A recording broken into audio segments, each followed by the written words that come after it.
What's good, everybody? Welcome back to a special Ask the Spectators edition of your favorite podcast, The Spectators. I'm here with my boy, Jew. I'm here with my other boy, Alejandro.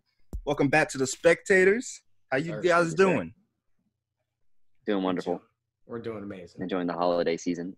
Yeah, we're getting – I mean, he got the tree ready, so you can tell It's we're ready. getting in the holiday season. Try to get that in the frame. And you guys are going to be listening to this on Thanksgiving, so happy Thanksgiving to everybody. Happy Turkey Day. Hope everybody got the Spectators listening, playing in the background while you're having your turkey. So Absolutely. And I will say, before we get super into anything, you have a couple hours to kill now that the Ravens-Steelers game is canceled. So A shame. while you're filling in that void, just listen to us. That was going to be such a good game. I Yeah. know. It was tough. It was tough. I told everybody to take a nap until 8 o'clock. And now they're going Yeah. to wake up. Black No, Friday no No shopping. football. Thanks. Black Friday shop online. Stay indoors. Wear a mask. Hey, that's also like Cyber Monday's looking nice. Cyber Monday Cyber- looking real A whole nice. week. Cyber rest of 2020. Cyber the entirety of it, not the rest, the whole thing. You know what's crazy? I saw this thing where they were talking about how Zoom is going to affect the future and how like they've been using it for the pandemic. And now what's going to happen is there's not going to be any snow days. So if it snows and you can't go to school, your kids Ooh. aren't Oh, going to that's have so enough. that's so Oh. tough. Oh, Yeah, so That's so So you're not- tough. I our mean, kids to be aren't gonna have fair, snow days. that did not affect us. To be fair, it doesn't affect us, but it affects our kids. maybe. But that's crazy how it They- might. Like they'll if never it's snowing, experience the you snow can just do day. it through Zoom. Or imagine like a hurricane's coming in. It's like, it's good. Or the in Florida Exactly, yeah. special. It's too cold to go to school when it's 20 degrees outside. If it was 20 degrees in Florida, there would be People would lose their That'd be- mind. there would be a that'd be- whole different issue, bro. People whole would lose their different mind. But yeah, let's get right into this. Like we said, we got to ask the spectators Q&A. You guys give Our us the second one. questions. Our second Yep. one. You guys give us the questions, and we answer them. You might not like it, but you know what? That's what we're here for. We give you the good and bad. We're takes. here for the bad takes. Yep, So we're here for it. absolutely. So first one off the board, we got Johnny Sun Gaming off of Twitter. How many wins will it take to win the NFC East? Well, It's a shame we're even talking about the NFC East and the playoffs. Now, before we get into this answer, I do want to say we had received at least 4 questions about the NFC East. Yeah. It was the majority by far. it's a hot of questions. topic.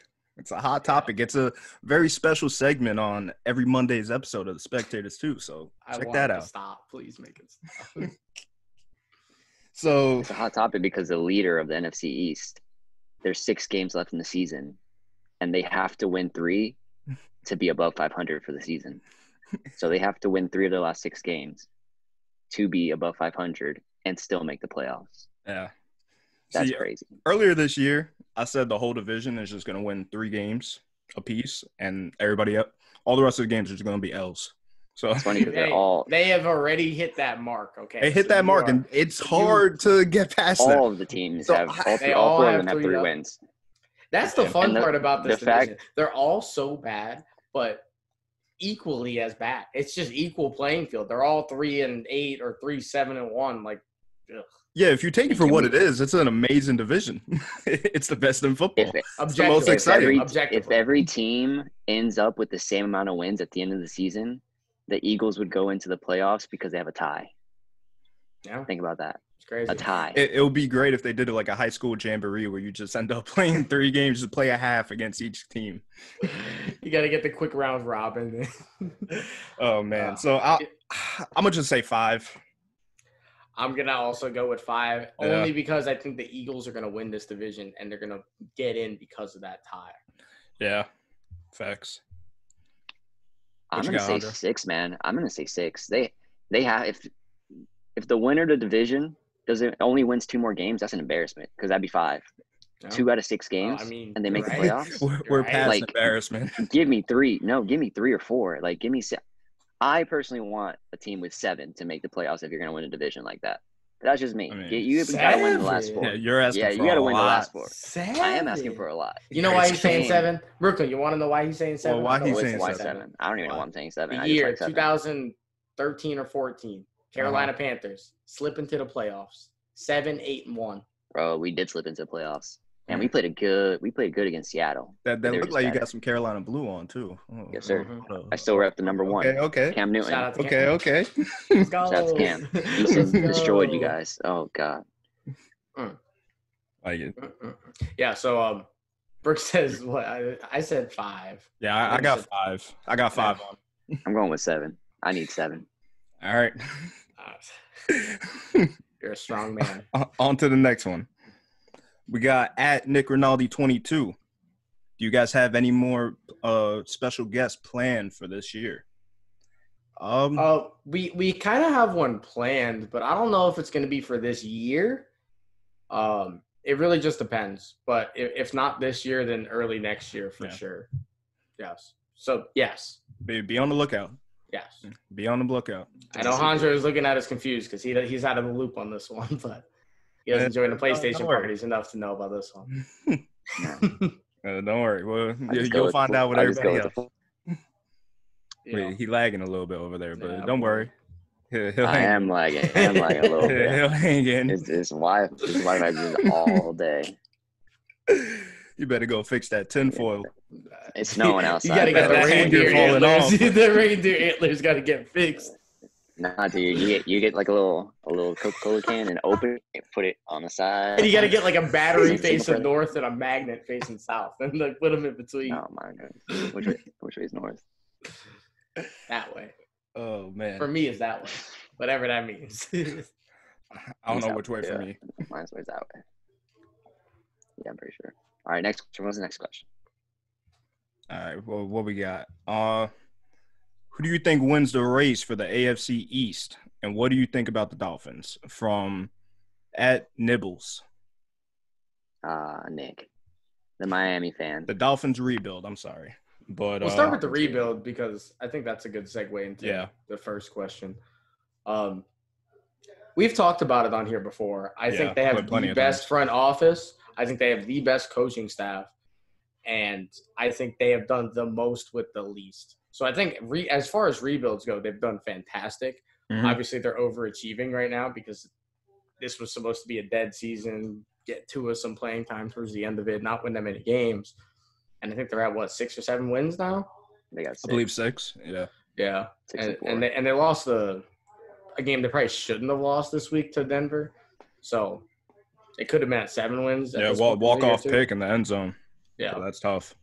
So, I mean, we've talked about it a lot, but I think the Dolphins rebuild's been fantastic. I think they've done really, really well with their draft picks. They trade Laramie Tunsil to Houston and then get just so much in return for it, and it's crazy. And I actually said watch out for they have Houston's first-round pick. Yeah. Mm-hmm. And Houston's playing awful this season. I said on the NFL preview episode we did before the season started, watch out for the Dolphins. Because they made a lot of moves in the offseason that I liked. And here we are. And it's crazy to think the Dolphins have been pretty bad for a couple of years now. Yeah. But them trading Minkah Fitzpatrick, who was far and away the best player on that team, like it wasn't even close, turned out to be the best thing they've done in a long time. And granted, Minkah Fitzpatrick's balling his butt off out over there in Pittsburgh. Absolutely. And I want to say that he's a big reason as to why Pittsburgh is as good as they are right now, apart from like Claypool and like the young guys they have in that offense. But yeah, I mean, I just love what Miami's done. Yeah, it's cool. Definitely cool. And so then who do we have taken the AFC East to follow that up. As much as I just praised the Dolphins, it's got to be the Bills. Yeah, like they're right on the Bills, but you got to take the Bills. Yeah, you're only a game behind. Yeah, they are only a game behind, and the Bills do have a really tough schedule. They've had a really, really tough schedule. It seems like all year. I feel like I'm pretty sure the Bills have to play Miami again. So if Miami wants to show up and go to the playoffs, they have to beat the Bills. Absolutely. Yeah. And I think they gotta play the Patriots again. So that's going to be a tough one. And the Patriots are a big question mark. You don't really know if you have no idea what you're getting. They're turning the boat around because they've been finicky all year. It's been tough. So see what happens with that. All right, take us to the next one. Next one. What do we got for this next one? Can Ovechkin break the Great One's record? And that's from @Boaster Toaster. The great one is referring to Wayne Gretzky, I imagine. I imagine this is talking about the goal scoring record in the NHL. This isn't the sport that we're the most versed in, but we do kind of know how trends and stuff in the NHL work. And we do know that Ovechkin is 8th on the all-time scoring list, about a little less than 200 goals under Gretzky, and he's only 35. Yeah. Now, 35 in every other sport is like getting over the hill, and it kind of feels like Ovechkin's getting there too. Like he feels like he's playing a little, like a step.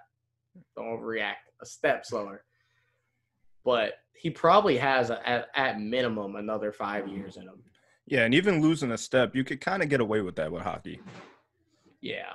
And for someone that doesn't know about hockey, like myself, how much do they average in scoring a year or a season? A year? A season, yeah. I don't know about like 5 years left. That'd be like 40 goals a season, right? Yeah, I'm thinking it's close to like 30, like mid 30s. So he would have to ball out those last 5 years or so. But that's if he only plays 5 years. Yeah, that's the thing. I'm gonna pull up the goal leader from 2019 because it was actually Ovechkin with 51. So 51. So that's a lot of goals. Yeah, and only needs 40 each year for 5 years. Being conservative on the years. Yeah, that's definitely being conservative too. Because if you look at Gretzky, I mean, Gretzky was like a freak, like obviously. Absolutely. But you imagine Gretzky played about 600 more games, 300 more games or something like that. Yeah. He played about 1,400 games of hockey, which is like, what? That's like very bizarre. That's a great one for you. But we were talking about it a little bit before too. We're like looking at some of the questions. Hockey is like a sport that I feel like, and I could be completely wrong about this, but I feel like you get a lot of injuries in hockey, but they're not like NFL style injuries where you're like out for a season, maybe 2 if you tear your ACL and your MCL. Like, yeah, you don't really get any too bad leg injuries. Like you might get a hip or like unless you really get scissored and you break something. But the gear that they got on, you're not really getting no torn Achilles. You're not getting no torn ACLs, MCLs, like you said. You don't really got to deal with that. For the most part. Like, for the most part. Like you get freak accidents here and there. But it feels like every other week there's another guy tearing his ACL in the NFL. Sadly. Joe Burrow. Too many Joe of them. Burrow, Way too many. Particularly stars, too.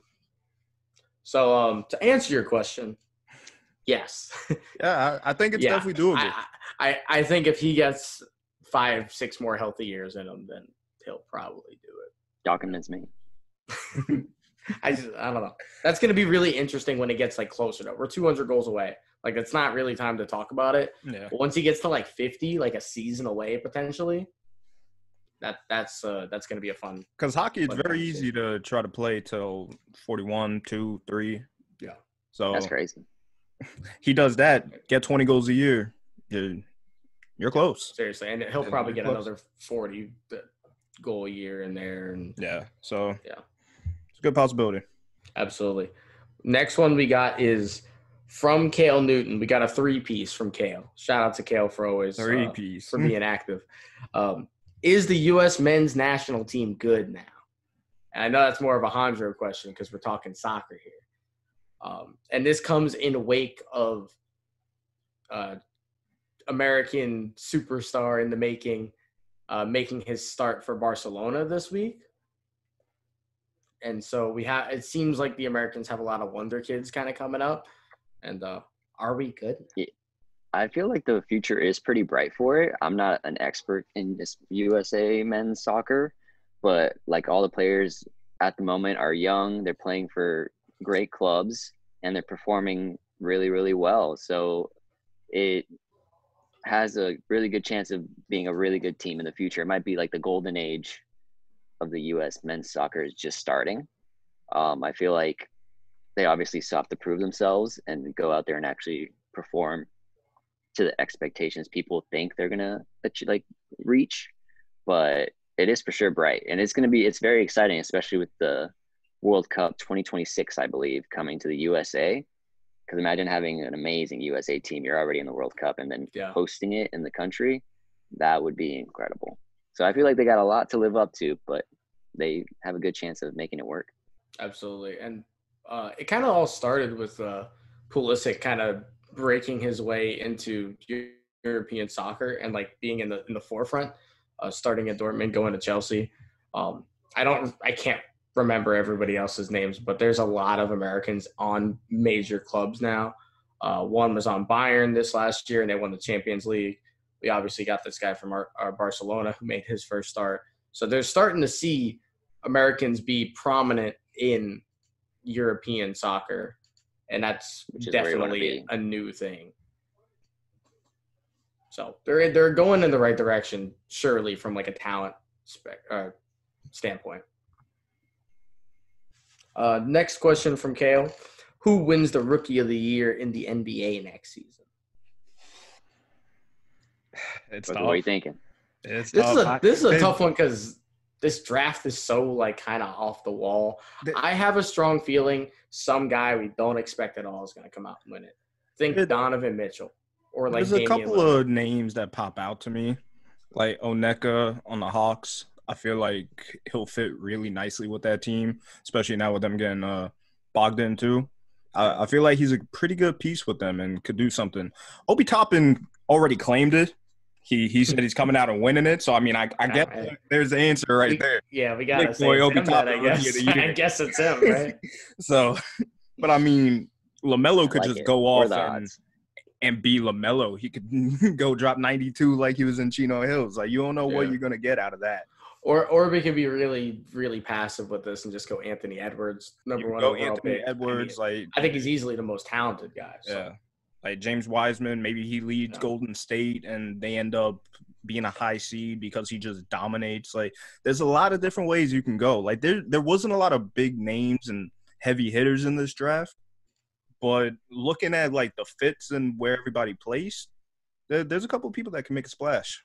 Yeah, and I'm going to stick with it's going to be like one of those lower first-round guys, like somewhere 12 to, like, 18, just because it's going to be somebody who wasn't super highly touted because obviously you're not like a top 5, top 10 pick. Yeah. But with how thin as a top-loaded talent this draft was, if one or two of those top-end guys bust, it's just wide open. And I'm kind of thinking that it's going to be one of the weaker rookie years that we've had in a while, but somebody's going to stand out. Facts. Last one from Kale. Are the Saints the best team in the NFC if Breeze is healthy? No. In the NFC South? No, in the whole NFC. In the whole NFC. I don't think so. I don't know about the whole NFC. I'd say if he's healthy, they can be the best team in the NFC South and win out the division. But I wouldn't say in the whole NFC. It's tough. Yeah. I just don't see it. I just don't know if I take the Saints over the Rams, Seahawks, or the Cardinals. Facts. And honestly, I just still don't got know. Green Bay in there that and they had a tough week this week, but yeah, I mean Green Bay's had a really good year at Aaron Rodgers. Yeah. I don't. It's tough. It's a really bad year for the NFC, is what I'll say. Yeah, it is a bad year for the NFC.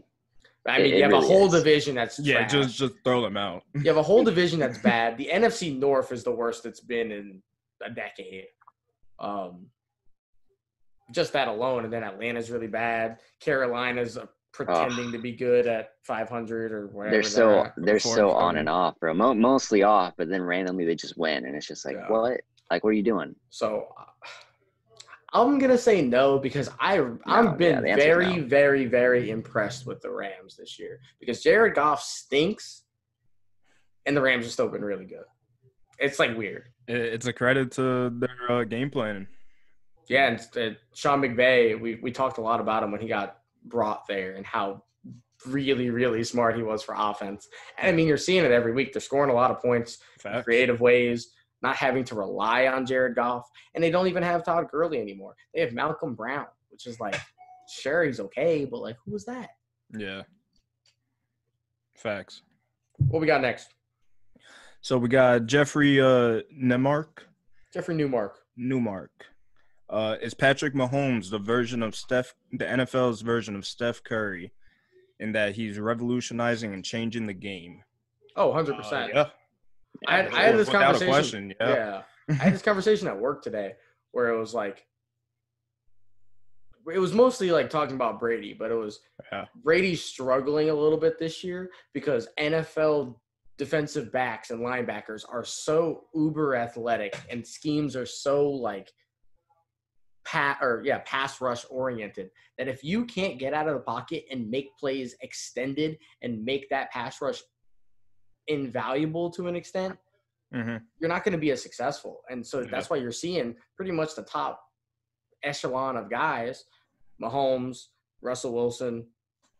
Wilson does that so well. Oh, yeah. And you're looking at like Josh Allen too. Like these are guys that get out of the pocket and they've shown a lot of success. And the receivers already know if the play doesn't end when your route is over, you got to be ready to scramble. Yeah, and because you don't got the ball. Quarterback, if your quarterback's athletic, they're going to get out of the pocket, scramble, and then find an opening. That's how the defense breaks the defensive backs. You can only guard someone for so long. Exactly. Well, and then the real issue with Mahomes is too, if you keep him in the pocket, he can just throw a bomb on you. Because like that's the real issue too. He can run on you. He can run around, scramble around the pocket, and still. And he's not scared to do something unconventional. He doesn't need to be balanced to make a good throw. He's not scared to make a bad throw. Like he'll throw a lefty pass. Like it don't matter. He's not scared. And I think one thing we don't talk about enough is that he is so reminiscent of like a prime Aaron Rodgers, but just like so much more refined. Yeah. And Aaron Rodgers is as good as it's been in the NFL for as long as he's been here. And every time Rodgers would have a highlight play, it was because he was getting out the pocket and waiting for some receiver that nobody's ever heard of to get open, and he makes a 40-yard play. If you think about it, how many Hail Marys have the Packers made to win games in the past decade? I think it's like 3 in a decade, which is crazy. Yeah. It doesn't sound like a lot. That's a lot, bro. To win a game, 3 Hail Marys. And forget about how many they've thrown that almost. Yeah. Exactly, because he can scramble out of there. He can make it work, continue the play, and keep it alive. So I guess I would say that Rodgers was like the forefront of that, but Mahomes is really the guy making it like a thing. Kind of like how like Ray Allen was like Steph before Steph, but yeah, and the thing with Steph, he changed the game because he let people just not care about taking that type of shot. Like, you're going to pull it because why not? Because you know that you can make it and you're comfortable where you are and you're just going to shoot that shot. You know that you have confidence that you're going to make it. Exactly. So same thing with Mahomes, like with all these wild plays that they draw up or he just makes it happen within the scramble. Like, and also it helps having the incredible wide receiver talent that they have. Oh, yeah. He can just kind of – obviously, he's an accurate QB, but he can just toss it up Kelce, there. Tyreek Hill. And they're most of the time going to make a catch. Yeah, those guys are really good out there. But, yeah, I think that's a great question just because, it's not often that we see a guy in a league and we think this guy right here is changing something. And we know it from the start. Yeah. And we've known it from the start with him. Facts. Next question we got. Why does everyone wrongly think Jimmy G is trash? From Run J. Will. Because he is. It stems from you fall under the Brady tree. And then we see what happened last year where they kind of skated to the promised land off of not his back. Like, he wasn't even passing the ball. From really good zone running and – yeah. Like, they get there. He's not really doing nothing. Now this year, we see what happens. And it's just you're not getting what you thought you were going to get out of him. So it's not wrongfully thinking it. It's just you're seeing it happen. Yeah, and they don't got trust. It doesn't help that I don't think they have the best wide receivers in the world. George Kittle's phenomenal. He's been dealing with injuries all year. And Jimmy's dealt with injuries all year too. Yeah. But I think there's something to be said about a guy who – is really dependent on his skills position players and his scheme to be successful. When you look at a guy in the same division, Aaron Rodgers, who has had the complete opposite. Bad schemes, bad wide receivers his whole career, and he's a top 5 quarterback of all time. Now, I don't think Jimmy G was ever going to be that type of guy, but nobody trusts him with the ball at the end of a game. There's a reason for that. Yeah, I feel like when he left the Patriots and he had that hype of being Brady's understudy, basically. Yeah. and then he performed the way he did. I think it was, I don't know exactly when he got his first injury. Maybe it was like season 2 with San Francisco, but he performed really well. Yeah, he went 5-0 at the end of the year. Yeah. Yeah, like he showed up, and he's like, yeah, everyone's like, Brady's understudy. He's gonna be amazing. And then the injury kind of probably gave him a setback. So who knows? He could have. Yeah, had he not got hurt against the Vikings a couple years ago, maybe things would be different. You could. I don't like comparing because I don't know exactly how it works, but just like Derrick Rose with the Bulls and tearing his ACL way back when, Derrick Rose is still an incredible basketball player, but imagine the potential he could have been with completely healthy his whole entire career. Yeah, it's definitely not the same level because Derrick Rose had the best like young person season that we've ever seen in the sport. But you're definitely right. Like Jimmy Garoppolo had an absolutely, what was he, like 11-0 as a starter? It was close to that. It was something like that. Yeah, because he won like the last 5 games of the season. He won the last 5 games of the season. Then he won a bunch like fill-in games with the Patriots. Won the first game of the next season and then hurt. So yeah, it's tough. And that was a while ago now. It's just kind of crazy, but yeah, it feels like so long ago. Yeah, seriously. But yeah, I don't think it's so much people thinking Jimmy G's trash and more just like this isn't the guy. Yeah. I feel like it's more of a disappointment is a strong word, but he still got plenty of time in his career. Yeah. So you can't write him off yet. So we'll see what happens. The next one is from one of the hosts of the 3D Experience. Make sure you go check that out at Dev Berry. Thoughts on the Mike Tyson-Roy Jones Jr. fight, as well as an interesting Jake Paul undercard coming up on the 28th, which is Saturday. Yeah, so that's really soon. That's this Saturday. It's this Saturday. After like Thanksgiving. 3 days away. Well, we'll start with the undercard. Jake Paul against Mr. Dunk Contest himself, Nate Robinson. I was wondering what happened to that guy. See, this is how we know that we live in a simulation. This fight. It's not real. Like, we are just pawns in a game. Somebody is playing Roblox right now. We are the characters. And they just like, you know what would be funny? Nate Robinson, Jake Paul. That's crazy. I love it. Jake Paul by 90 is what I'm going with. I can't give you any like I love me a Knicks legend, but Jake Paul by 90. Content creator gang for life. We got to stick with each other. Let's go. I got to rock with my boy Nate. I need to see him pull out this dub.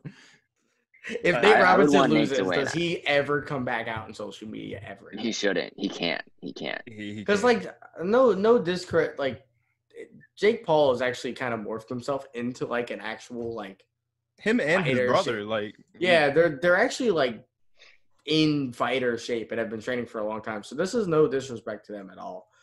But Nate Robinson is like not somebody who I'd ever really want to mess with.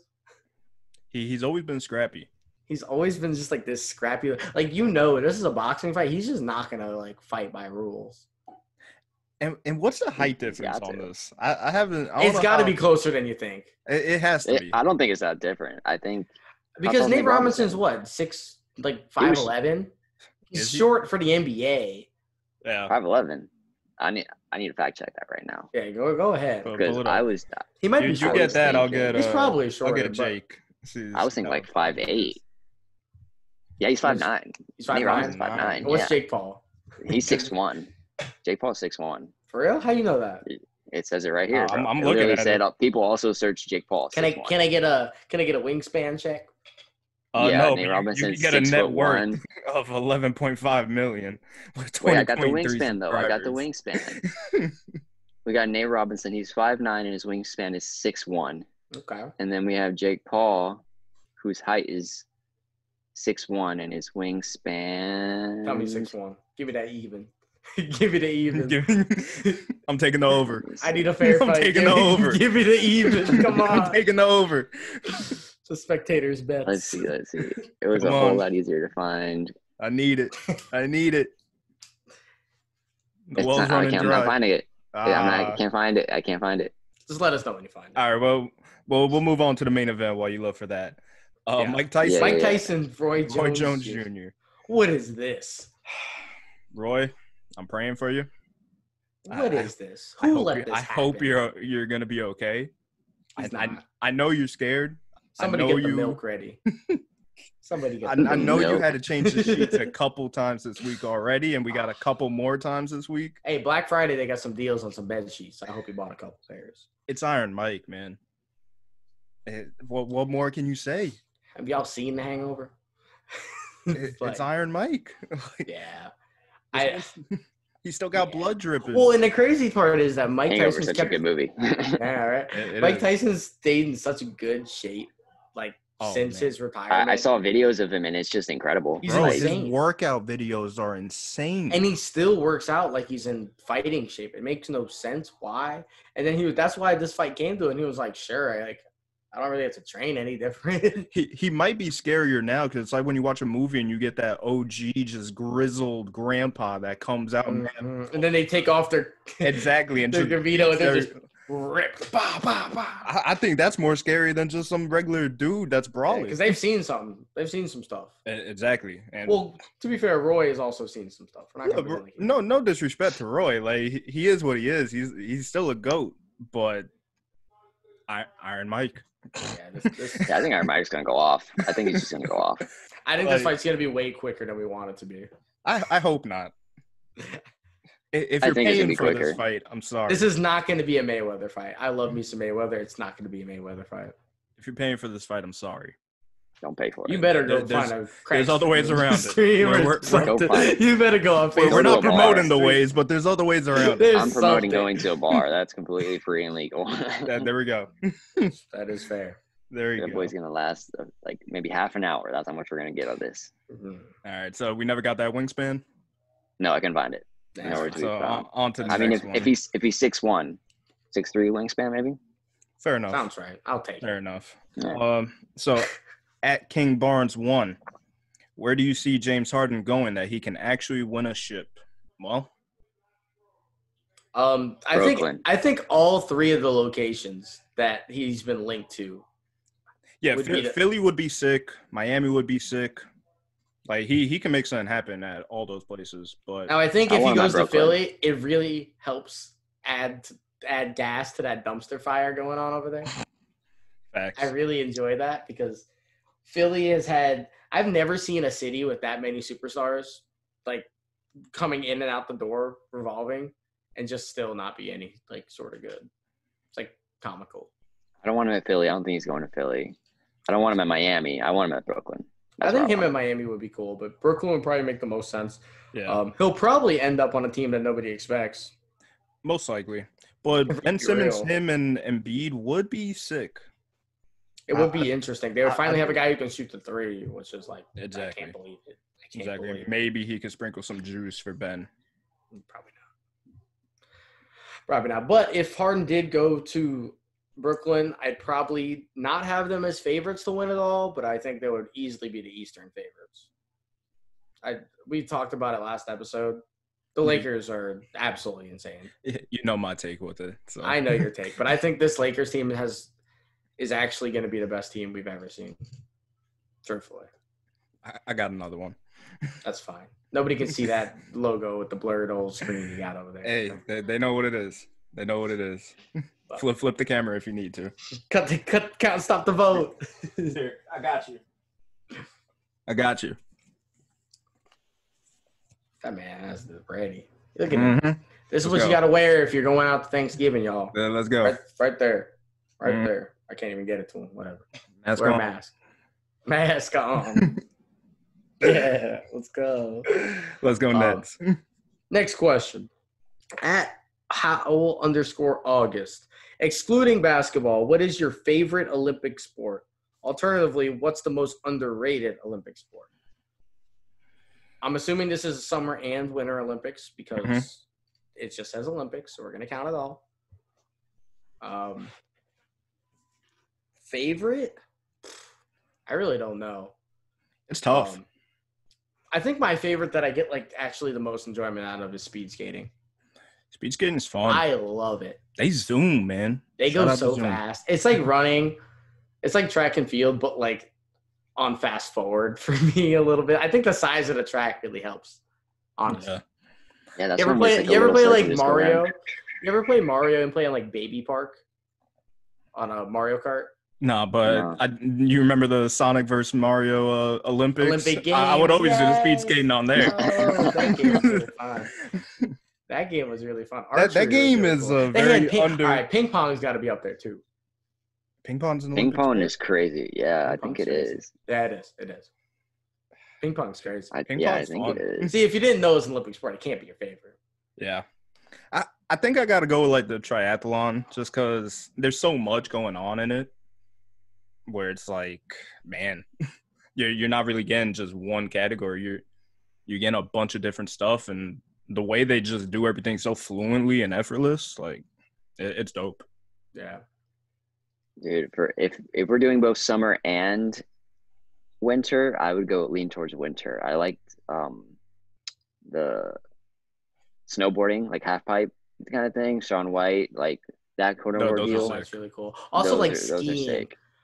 Skiing is really cool. Skiing, okay, I don't know the Mhm. name for it, but it's like speed skiing and like Alpine you skiing. just, Alpine skiing. yeah, you Those go are down the sick, gate man. and It's- Those are Yeah, sick. and you gotta there's gotta dodge the flags. Yeah, that's really cool. yeah, and there's like bumps. I was like, whoa, Mhm. And they Yeah, gotta like stay. that's They gotta incredibly go hard. down the. Yeah, that's really cool. that's incredibly hard. It's wild.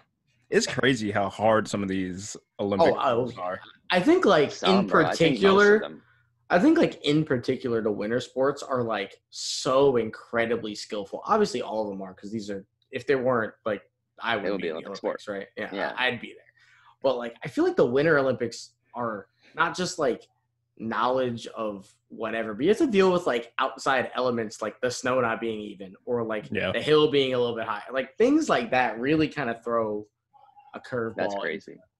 Yeah, it's crazy. Or the bobsledding where it's like going down the. That- the that whole was going to track be of my that, too. underrated. That's my underrated. Yeah, That's my that's underrated. my underrated. Bobsledding's That one's wild. crazy. Man, they go so fast, dude. It's so fast. And it's It crazy doesn't make that any like sense. they go in and somehow what they're doing in there is like helping them go. It's wild. Exactly. I don't understand it. Yeah, because they're maneuvering it. I know it makes no sense. It's It not. doesn't. I know what they're Because they're doing. going that I- fast. They're going that fast. How do you maneuver that? Especially on ice. How do you maneuver that? Where are Yeah, the man, wheels? they're just in a tunnel.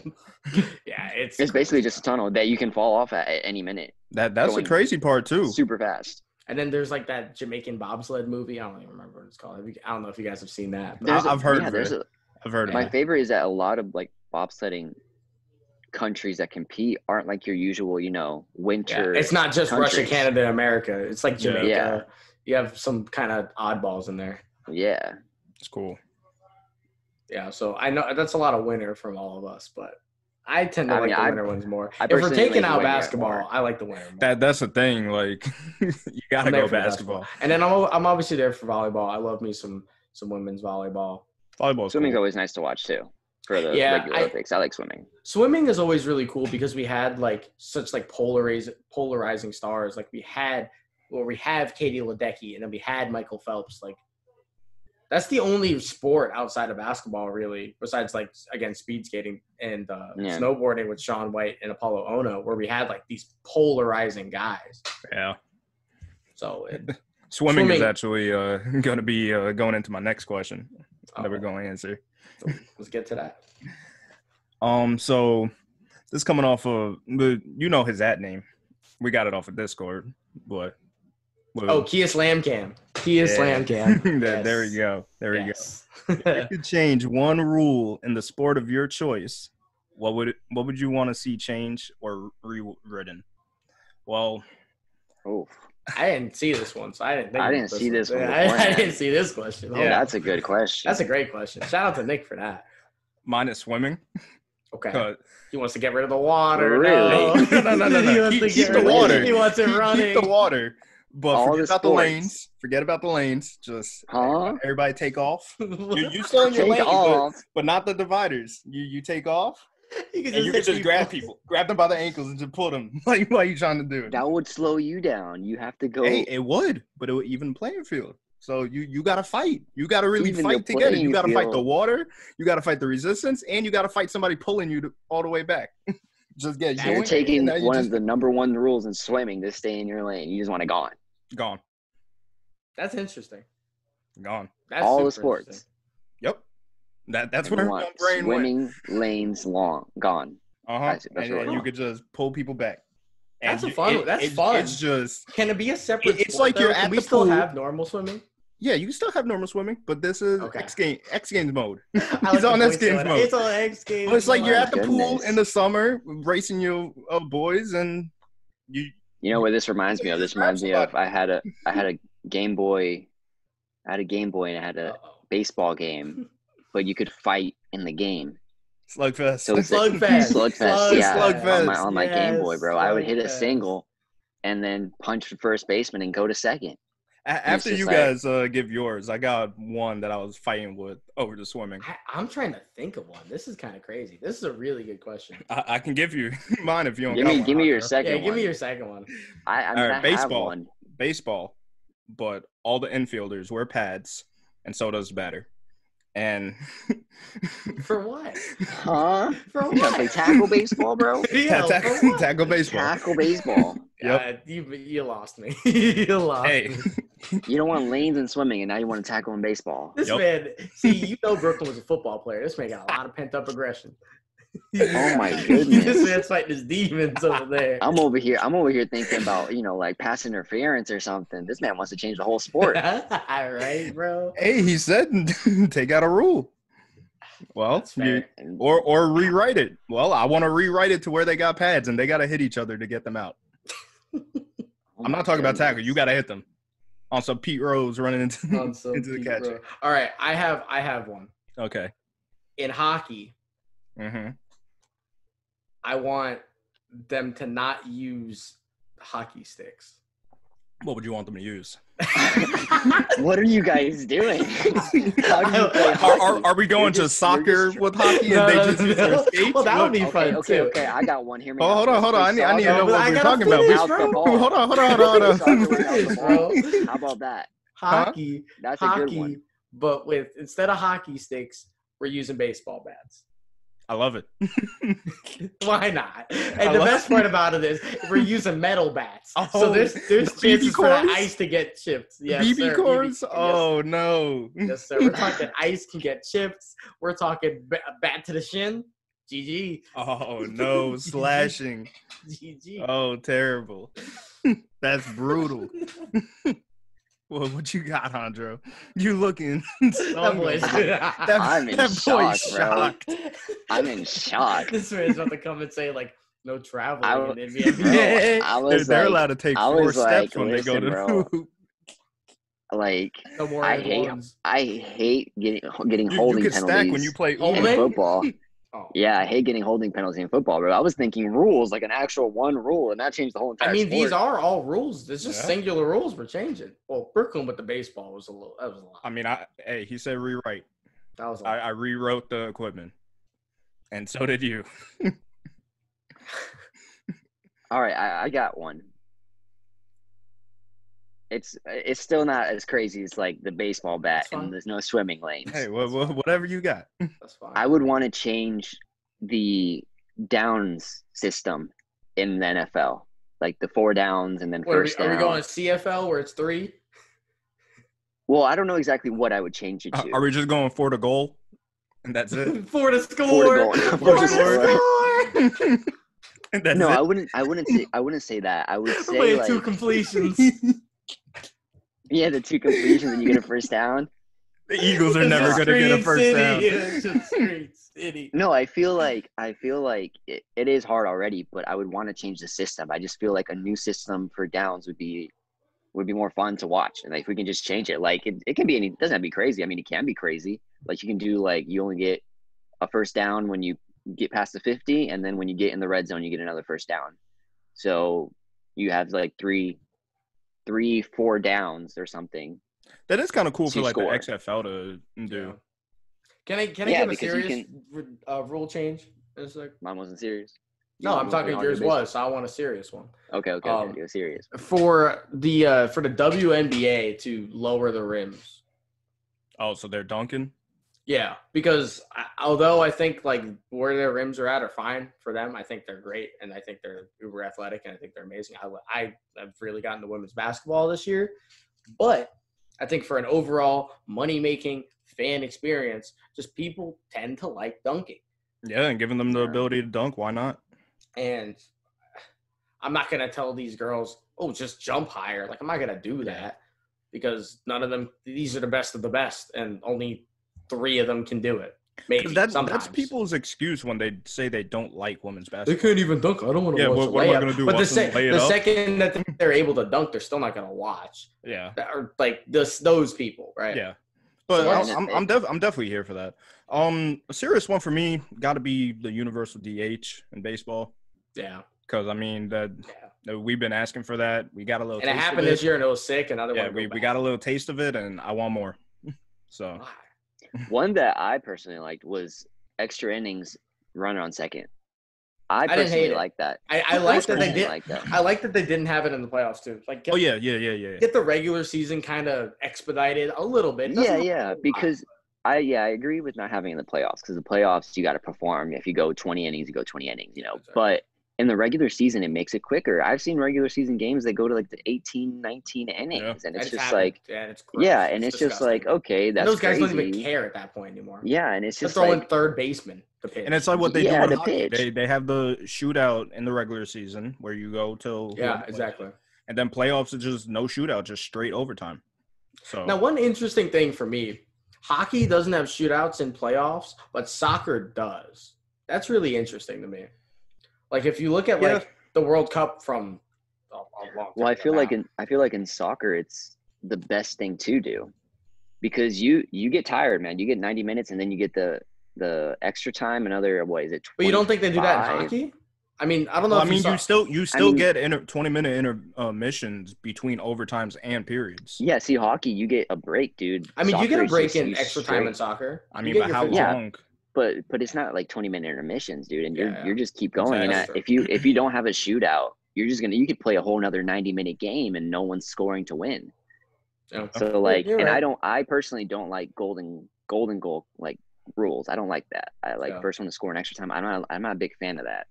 So it works in hockey. It's exciting in hockey too. It works perfectly in hockey because you have to pace of play is a lot quicker. Too. You have to score. You know what? Forget about my universal DH. Take away the sudden death for football in overtime. Yes. NFL should be exactly like it is in college. Yeah. Exactly. College overtime is electric. It's amazing. Amazing. Man. It is the most nerve-wracking, scary thing to watch as a fan. You will stress out the whole time, but it's exhilarating the whole time, bro. It's what you get 2 timeouts. You start at their half of the field. You got to score, and then they go right after. Like, it just – and then if they keep tying, you do your 2-point conversions after, I think, 3 overtimes. Like, come on, that's gorgeous. Like, the college football, like, system for overtime is just incredible. Facts. And if the NFL did it, it's so much more interesting. You know what's funny, too? It's the only thing that I think the NCAA does right. Besides March Madness. I think those are the only 2 things that the NCAA does right. Everything else, it's a piece of dirt organization. Facts. But overtime and March Madness are really fun. And the college football playoff is pretty good too. It could be better, but it's pretty good. And it's still young. There's still a lot of it needs to get expanded to at least 6 teams at this point. Yeah. How are you gonna have a Power 5, but one of them doesn't get in every year? It's stupid. At least 6, 8 would be cool, because I mean there's just so many teams. There should be, in theory, a lock from every Power 5 division. In theory. Yep. I don't like the idea of a lock, because then you look at the Eagles. NFC East. Yeah, you look at the Eagles. It's crazy how these episodes always come back to full circle, right? It wouldn't be a Spectators episode. No, I wouldn't want a lock, but an essential lock, where if you win the Pac-12 and you lost maybe one game that season, you're probably going to get in. Now, unless that one loss was to Appalachian State. Facts. I feel when it comes to the rankings of the college football playoff, I do feel like they need to expand. If 6 would be fine, you get a first and second round bye. You just get or not first and second round bye, but like the first round bye if you're first or second seed. Yeah. And then 3 and 6 play and 4 and 5 play, and then you go from there and like make those bowl games. And it gives more opportunity for people to get in. Like 4 is just like you're just fighting one. Really restricted. You can't lose a game. And it's better than the BCS system. It's better than that. The only reason I don't like 6 is because you get a month off before the playoffs start. So what does a bye really do? It kind of puts you at a disadvantage because now these teams their motors are running and you still haven't really done any game speed stuff for a whole month. So I don't really like the idea of a bye. I don't like the whole, our season ends, the ACC, SEC, Pac-12, Big Ten, all the championship games just occurred, and we got to wait a month for bowl games. I feel like that's just not smart. And I get the whole Christmas and all that, but it doesn't work. Like, if you expand to I'll tell you this year, it's not going to be that way. I'll tell you that. Yeah. So I feel like if they expand, it just got to be 8. Just make it even across the board. When they start, everybody plays their games. You move on, play that game, boom, finals, and call it a wrap. So, but this was a cool question. So shout out. Speaking of a wrap, though. Time to wrap it up. I think that's about all we got, right? Yeah, that was a great question. That was gas. Well, we'll end it with from @BillyPlease. Do you think the Rays will be able to make it to the World Series again? No. Especially with what they did with Charlie Morton, and they're trying to trade Blake Snell. Yeah, Charlie Morton's gone. Blake Snell's about to get traded. Randy Arozarena's out here beating people for no reason. Yeah. So those are the 3 best players. It's typical Rays. You get to the World Series, you do what you want to do. Get to the playoffs? I don't even think that. Really? You don't think you make the playoffs? No. After everything that I've seen the last 3 days, no. If you would have asked me last week, oh yeah, 100%. Yeah. It's Morton tough. Gone. Snell leaving. Potentially, they have one starting pitcher at that point.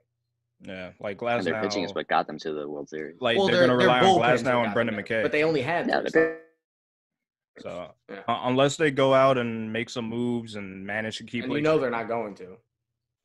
Bye Rays. Now, unless they trade Blake Snell and get a whole lot back, like I saw somebody saying, like they might go get Joe Adele from where is that? Anaheim. Yeah.